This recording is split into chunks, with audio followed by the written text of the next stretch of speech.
चलिए स्टूडेंट्स, तो कक्षा 9 की विज्ञान की एक और नई क्लास में आप सभी का स्वागत है। क्लास 9 के साइंस के एक नए लेक्चर में आप सभी का स्वागत है। ये विज्ञान की क्लास है और चूंकि मेरे पास टाइम नहीं था, जब मैं मैथ्स पढ़ा रहा था तो मैं विज्ञान नहीं पढ़ा पा रहा था। इसलिए हुआ ये है कि विज्ञान बहुत दिनों से हमने पढ़ाई नहीं की है। विज्ञान का जो विषय है वो हमने पढ़ा नहीं है, साइंस हमने नहीं पढ़ा है।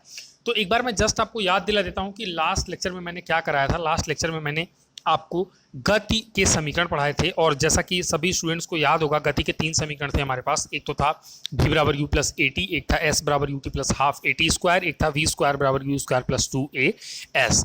तो वो गति के समीकरण के बारे में यहाँ तक कि हम ये भी जान चुके थे कि v क्या है, अंतिम वेग है, u क्या है, प्रारंभिक वेग है, s क्या है, दूरी है, t क्या है, टाइम है, a क्या है, त्वरण है। तो सारी चीज़ें हम वहाँ पे बहुत अच्छे से पढ़ चुके हैं, बहुत अच्छे से हमको एक्सप्लेन किया जा चुका है।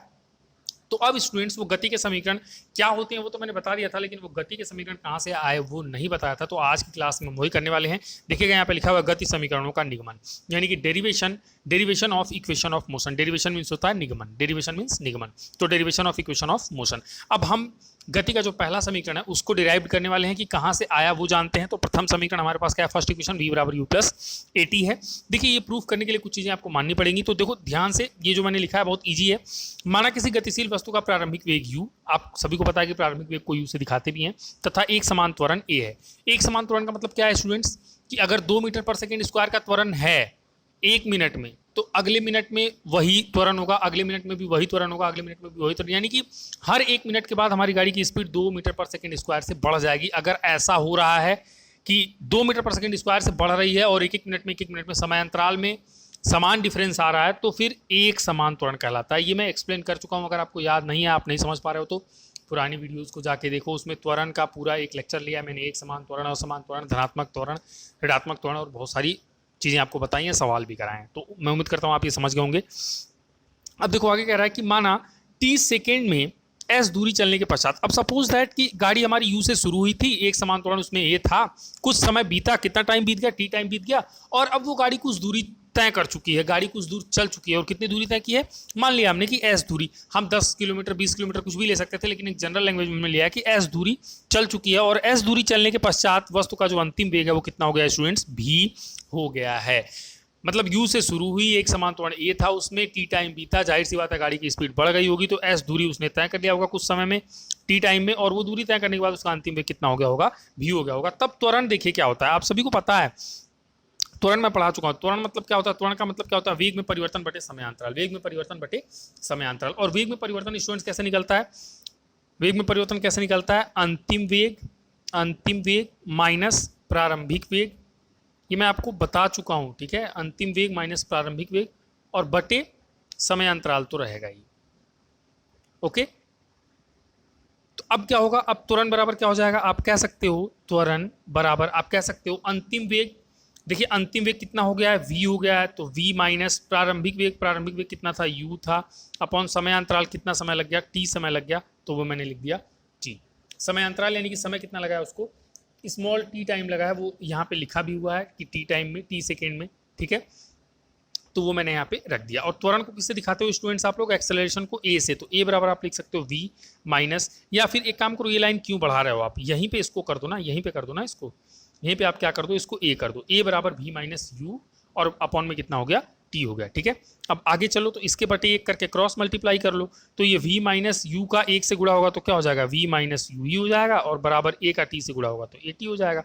अब इसको क्या करो, v को यहीं रहने दो, u को राइट साइड ले जाओ, तो माइनस यू प्लस यू में बदल जाएगा, और ए टी बचा हुआ है तो प्लस ए टी। आप देख रहे हो क्या आ गया, v बराबर यू प्लस ए टी, और ये था पहला समीकरण v बराबर यू प्लस ए टी, वो डिराइव करना था, वो यहाँ से डिराइव हो गया। तो उम्मीद करता हूँ आपको समझ में आया होगा। फटाफट इसको डिराइव कीजिए, फिर गति का दूसरा समीकरण भी डिराइव करते हैं।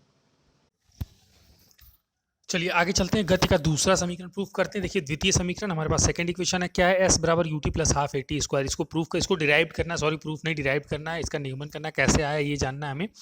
देखो स्टूडेंट्स, ये पता करने के लिए ना, अभी ये जो लिखा है इसको छोड़ दो आप, ये मैं एक्सप्लेन करूंगा।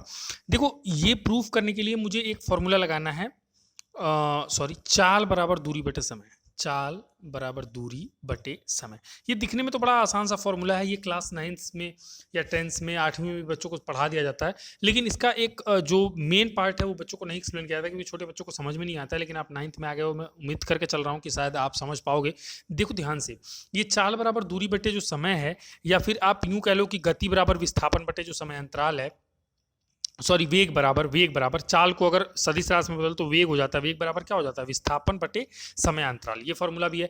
ये फॉर्मूला स्टूडेंट्स तब अप्लाई है, आप तब लगा पाओगे जब चाल आपकी कैसी हो, चाल आपकी एक समान हो। कैसी हो स्टूडेंट्स, एक समान। आप ये फॉर्मूला या फिर ये वेग बराबर विस्थापन बटे समय अंतराल कब लगा पाओगे, जब वेग कैसा हो, एक समान हो। वेग कैसा हो, एक समान। अगर एक समान नहीं, एक समान होने का मतलब कि वेग लगातार जो जर्नी है आपकी, अगर ए से बी तक आप गए हो तो ये जर्नी जो है, इस पूरी जर्नी में आपका वेग बदला नहीं है। अगर ए से बी जाने में इस पूरी जर्नी में आपका वेग बदलता गया, कभी आप V1 से चल रहे हो, कभी आप V2 से चल रहे हो, कभी आप V3 से चल रहे हो, और आपने एक ही बार वेग बराबर विस्थापन बटे समय अंतराल लगाया, तो आप गलत कर रहे हो। ये केवल तब लगता है जब वेग कैसा हो, एक समान हो। ये चाल बराबर दूरी बटे समय स्टूडेंट्स तब आप यूज कर पाते हो जब, जैसे सपोज दैट दो आपके पॉइंट्स हैं ए और बी के बीच में आपने जर्नी की है। ये चाल ए और बी के बीच की तब निकलेगी जब ए और बी के बीच की पूरी दूरी और इसके बीच में लगा समय, यानी कि वो चाल बदल नहीं रही है। चाल अगर एक बार 10 किलोमीटर प्रति घंटा आ गई तो ए से बी तक हर जगह जो चाल है, औसत चाल है, वो औसत चाल या चाल कह लो आप, वो हमेशा कितनी आ जाएगी, 10 किलोमीटर प्रति घंटा, 10 किलोमीटर प्रति घंटा, 10 किलोमीटर प्रति घंटा। अगर चाल लगातार बदल रही स्टूडेंट्स, तो आपको जर्नी में भी चेंज करना पड़ेगा। ए से बी अगर आप अलग अलग स्पीड से गए हो तो इसको ब्रेक करना पड़ेगा, ठीक है। तो मैं उम्मीद करता हूं आप समझ पा रहे हो। मैं समझाना चाह रहा था कि चाल बराबर दूरी बटे समय तब लगाते हैं जब चाल कैसी होती है, एक समान होती है। फिर वेग बराबर विस्थापन बटे समय अंतराल कब लगाते हैं, जब वेग कैसा होता है, एक समान होता है।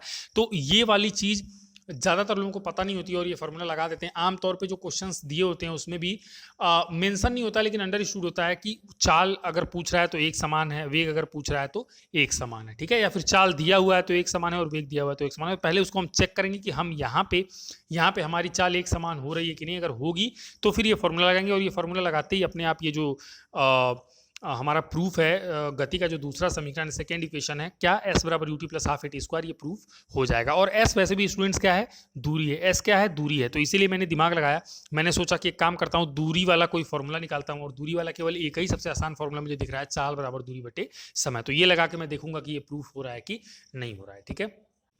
तो यहाँ पे देखिए, यहाँ पे कुछ चीज़ें हमने मानी हुई हैं।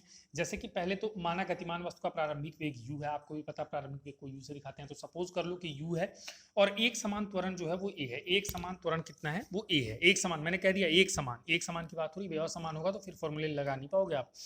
अच्छा, एक चीज और एज्यूम की हमने कि t सेकंड पश्चात वस्तु का वेग बढ़कर v हो जाता है। यानी कि हमने गाड़ी को स्टार्ट किया u से, उसके पास एक समान त्वरण a था, a का त्वरण मतलब मिल रहा था उसको, लगातार ए से उसकी स्पीड बढ़ती जा रही थी, और बढ़ते बढ़ते बढ़ते बढ़ते टी सेकंड तक गाड़ी चली और उसका वेग बढ़ के कितना हो गया है, वी हो गया है। अच्छा, एक समान त्वरण ए है। त्वरण के ए होने का मतलब क्या है स्टूडेंट्स, त्वरण के ए होने का मतलब है कि एक सेकंड में वस्तु के वेग में जो वृद्धि होगी वो ए के बराबर होगी। एक सेकंड में वस्तु के वेग में वृद्धि कितनी होगी, ए के बराबर होगी, ठीक है। मतलब कि एक सेकंड बीता तो उसकी स्पीड ए से बढ़ गई, फिर एक सेकंड और बीता तो उसकी स्पीड फिर से ए से बढ़ गई, फिर एक सेकंड बीता तो उसकी स्पीड फिर से ए से बढ़ गई। यानी कि एक समान त्वरण ए होने का मतलब ये कि एक सेकंड में वस्तु के वेग में जो वृद्धि होगी वो कितने से होगी, ए से होगी। अब देखिएगा ध्यान से, गति प्रारंभ होने के एक सेकंड बाद वस्तु का वेग, गति प्रारंभ होने के एक सेकंड, प्रारंभ कहां से हुई थी, यू से। एक सेकंड बाद वस्तु का वेग, एक सेकंड में वस्तु का वेग ए से बढ़ जाता है तो एक सेकंड बाद यू प्लस ए हो जाएगा। ऐसे ही गति समाप्त होने के एक सेकंड पहले समाप्त कहां पे हुई थी, वी पे, वी स्पीड पे, और एक सेकंड पहले यानी कि ए से उसका स्पीड कम रहा होगा तो v माइनस ए हो जाएगा। अब औसत वेग निकालते हैं। दो लोगों का औसत कैसे निकलता है, दोनों को जोड़ के आधा कर देते हैं। मैथमेटिक्स लगा रहे हैं तो दोनों को जोड़ के आधा कर देते हैं। तो औसत निकालेंगे तो क्या क्या करेंगे, ये u प्लस ए, इसमें क्या करेंगे, इस वाले स्पीड को यानी कि v माइनस ए को जोड़ेंगे और डिवाइड बाई कितना कर देंगे, 2 कर देंगे। अब जरा ध्यान से देखना, ये u प्लस ए ऐसे होगा, u plus a plus v minus a, bracket हटा दो, डिवाइड बाई 2, ए से ए कैंसिल हो गया। आपको दिख रहा होगा क्या बचा है, क्या बचा है, u प्लस वी बाई 2 बराबर में क्या बचा है, ध्यान से देखिएगा कहाँ कहाँ लिख रहा हूँ, वहीं आपको लिखना है u plus v by 2, u plus v. मेरे पास जगह कम है, आपके पास कॉपी में जगह है, आप इसके आगे या फिर इसके नीचे लिखेंगे u plus v by 2, okay. Next देखिए, इसी तरह से गति प्रारंभ होने के 2 सेकंड बाद वस्तु का क्या वेग होगा। 2 सेकंड बाद की बात हो रही है, तो प्रारंभ होने के यानी कि u, और 2 सेकंड बाद यानी कि एक बार a बढ़ा होगा 1 सेकंड में, फिर 1 सेकंड में फिर से a बढ़ा होगा यानी कि 2a बढ़ गया होगा। ऐसे गति समाप्त होने के यानी कि v पे समाप्त हो रही थी, माइनस 2 सेकंड पहले तो एक बार a से घटा, फिर 1 सेकंड पहले एक बार और a से घटा तो 2a से घट गया यानी कि v माइनस 2a हो गया। अब एक काम करते हैं, फिर से औसत वेग निकालते हैं, फिर से इसका औसत वेग निकालते हैं। तो यहाँ पे निकाल लेता हूँ मैं, यहाँ पे थोड़ी सी जगह है, अभी कम पड़ेगा तो इसको फिर मैं रफ कर दूंगा। यानी कि वस्तु का औसत वेग क्या निकलेगा स्टूडेंट्स? औसत वेग यहाँ पे देखिए, एक ये औसत वेग मीन्स दो लोगों का अगर औसत निकालना, दोनों को जोड़ के आधा, तो u plus 2a plus v minus 2a और इसका आधा निकल गया औसत। 2a से 2a कैंसिल हो गया, यहाँ पे भी औसत कितना आ गया? vu प्लस v बाई 2 आ गया। ओके, तो देखिए 2 सेकंड बाद 2 सेकंड पहले, अगर हम पूरे जर्नी में 2 सेकंड बाद और 2 सेकंड पहले का पूरे जर्नी का अगर औसत वेग निकालते हैं तो u plus v by 2, 1 second बाद 1 सेकंड पहले तब भी u प्लस वी बाई 2, और विश्वास करो अगर 3 सेकंड बाद लिखोगे तो यहाँ पे 3a आएगा, वो भी कट जाएगा, फिर से u प्लस वी बाई 2। अगर 4 सेकंड बाद निकालोगे तो 4a फिर से कट जाएगा, u प्लस वी बाई 2। यानी कि हर जगह औसत वेग हर जगह आगे भी आप निकालोगे तो आप देख रहे हो कि औसत वेग क्या है? u प्लस वी बाई 2, यानी कि वेग पूरे जर्नी में चाहे 1 सेकंड बाद, 2 सेकंड बाद, 3 सेकंड बाद, 4 सेकंड बाद कहीं भी बदल नहीं रहा है। यानी कि ये जो वेग है u प्लस वी बाई 2, अगर ये बदल नहीं रहा है तो ये कौन से वाली श्रेणी में आ जाएगा? एक समान वेग की श्रेणी में आ जाएगा। और अगर एक समान वेग है स्टूडेंट्स, तो अब आप वेग बराबर विस्थापन बटे समय अंतराल या फिर चाल बराबर दूरी बटे समय वाला फार्मूला लगा सकते हैं। इसको लिखिए, फिर इसको आगे मैं प्रोसीड करता हूँ। ओके, तो देखिए यहाँ पे मैंने लिखा हुआ है, चूंकि औसत वेग एक समान है, तो इसलिए अब हम फॉर्मूला लगा सकते हैं कौन सा? चाल बराबर दूरी बटे समय बटे एक, मान लिया तिरे गुणा कर लिया तो दूरी में 1 से गुणा होगा, तो दूरी बराबर चाल गुणे समय। दूरी को अभी पीछे मैंने जितना भी लिखा हुआ है ना कि माना प्रारंभिक वेग ये है, माना तय की गई दूरी ये है, माना इतना, तो उससे आप देख लो दूरी को किससे दिखाते हो? s से। और औसत चाल स्टूडेंट्स बार बार कितनी आ रही थी? u plus v by 2। ठीक है, दूरी बराबर चाल गुणे समय में दूरी को ऐसे दिखाते हैं। चाल बार बार औसत चाल कितनी आ रही थी? u प्लस वी बाई 2, और गुणे समय कितने का लगा? t का। उम्मीद करता हूं आप यहाँ पे कंफ्यूज नहीं होंगे। दूरी बराबर चाल गुणे समय हो गया, दूरी ऐसे दिखाते हैं चाल को।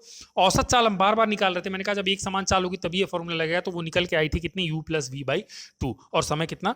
t से दिखाया हमने। t सेकेंड बाद जो भी हुआ है वहाँ पे उसी घटना के ऊपर हम पूरा डेरिवेशन कर रहे हैं, जो हमने वहाँ पे लिखा है कि माना t सेकेंड बाद वस्तु का वेग भी हो गया, तो वही t सेकेंड यहाँ पे लगा हुआ है।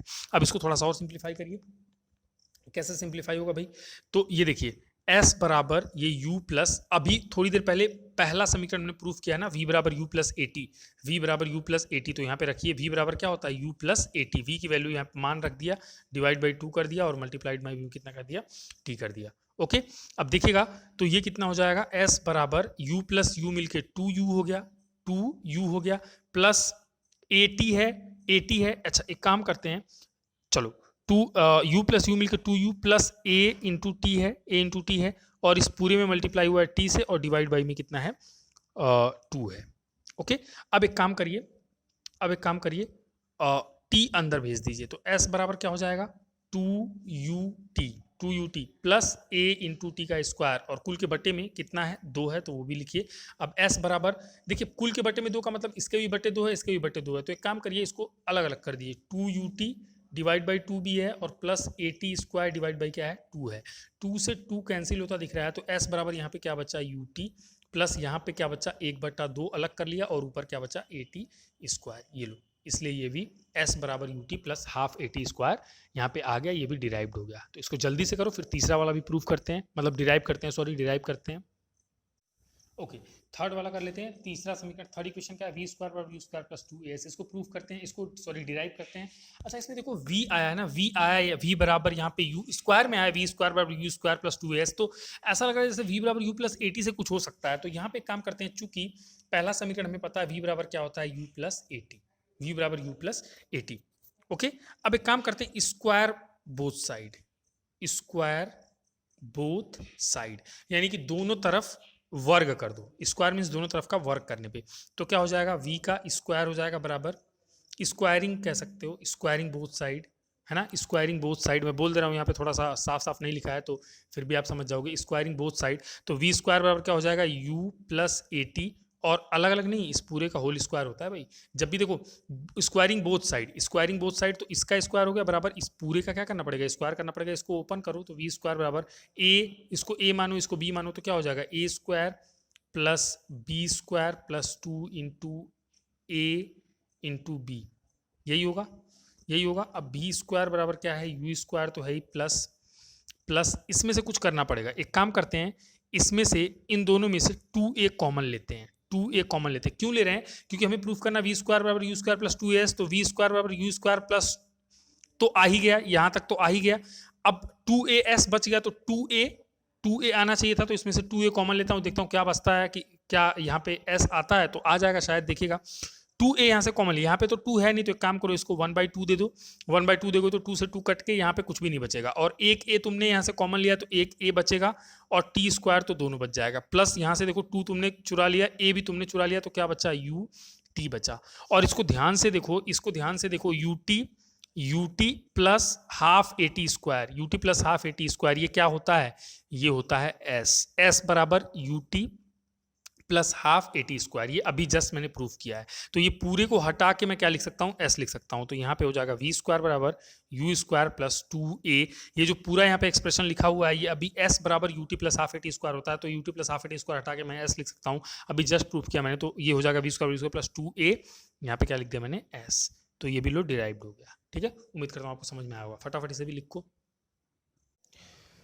ओके, तो जो मोशन के तीनों इक्वेशन थे, गति के जो 3 समीकरण थे, वो 3 के तीनों हमने डिराइव कर लिए, हमने इनको डिराइव कर लिया, ये कहाँ से आए। अब स्टूडेंट्स आप सभी को ये अच्छे से पता चल गया होगा, तो बाकी की चीज़ें मैं अभी ये चैप्टर मतलब गति का जो चैप्टर है, मोशन जो है वो खत्म नहीं हुआ है। देखिए जो स्टूडेंट्स नए इस चैनल पे उन्हें बता दूं मैं, पहले मेरी वीडियो अनलिस्ट होती थी, तो जिनके पास लिंक नहीं होगा वो नहीं देख पाएंगे, इसलिए आपको लग रहा होगा कि मैं क्यों कह रहा हूँ कि मैंने पढ़ा दिया है, लेकिन जिन बच्चों को वो वीडियो मिली है उनको पता है कि मैंने बहुत शुरू से बिल्कुल मापन से शुरू किया था, जो कि एनसीईआरटी के सिलेबस में भी नहीं है, मात्रक पढ़ाया था, मूल मात्रक, मूल राशियाँ और बहुत सारी चीज़ें उसमें एक्सप्लेन करते करते फिर मैं गति पे पहुंचा था। तो गति में सब चीज़ हम पढ़ चुके थे, ये गति के समीकरण भी हमने पढ़ लिया था, प्रूफ नहीं किया था, तो आज हमने उसका डेरिवेशन कर लिया। सॉरी, प्रूफ बार बार निकल जा रहा है, वो प्रूफ नहीं डेरिवेशन। प्रूफ मीन्स होता है किसी चीज़ को प्रूफ कर सिद्ध करना, और डेरिवेशन मीन्स क्या होता है, निगमन, किसी चीज़ को डिराइव करना। ठीक है, तो डिराइव हम कर रहे हैं इसको, इसका निगमन कर रहे हैं। ठीक है, तो हमने निगमन कर लिया है फिलहाल।